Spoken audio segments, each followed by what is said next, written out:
The village of the living dead. In the quiet valley of Yumebiu, no one dares to die.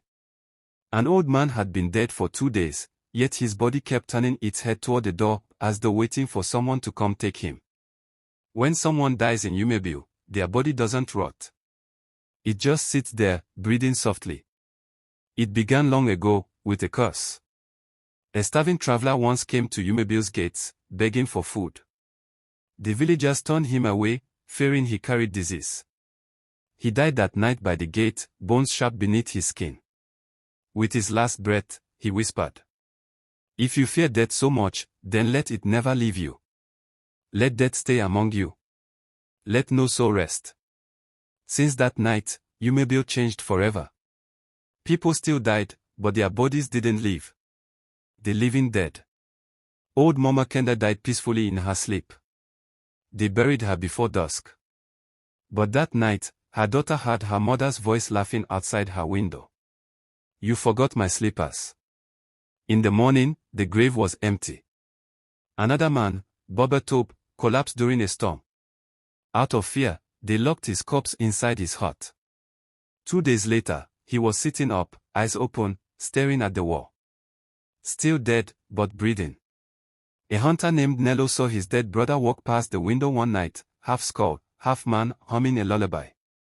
Nello fled toward the next village, but they found him the next morning folded into a tree trunk, his bones gone. No one could leave Yumebiu.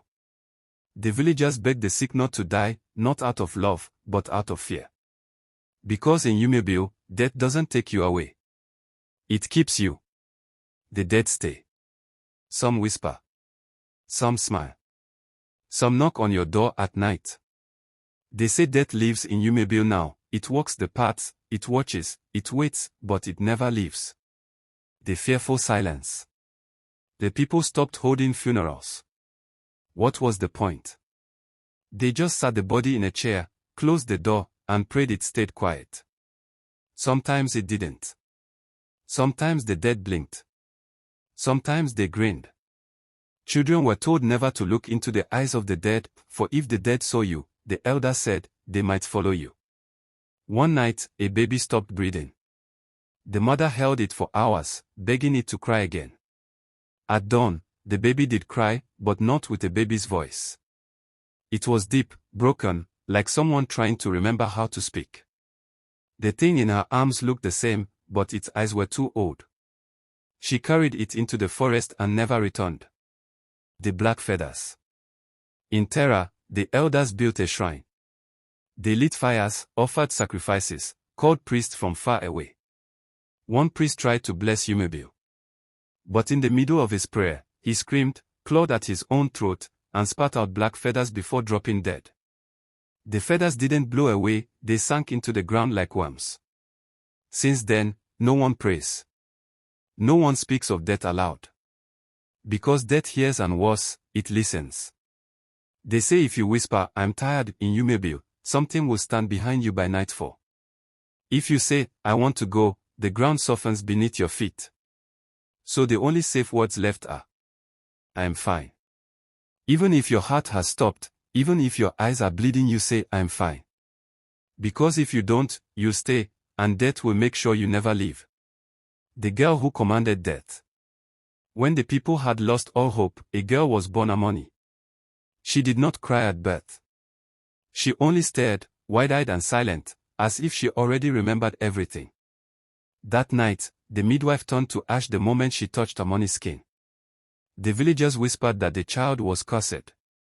But the elders said, "No, not cursed. She commands the curse." By age 10, Amoni could walk through Yumebiu and the dead would turn away. The air itself held its breath when she passed. One day, the villagers begged her to save them. "I can break the curse," she said in a flat voice.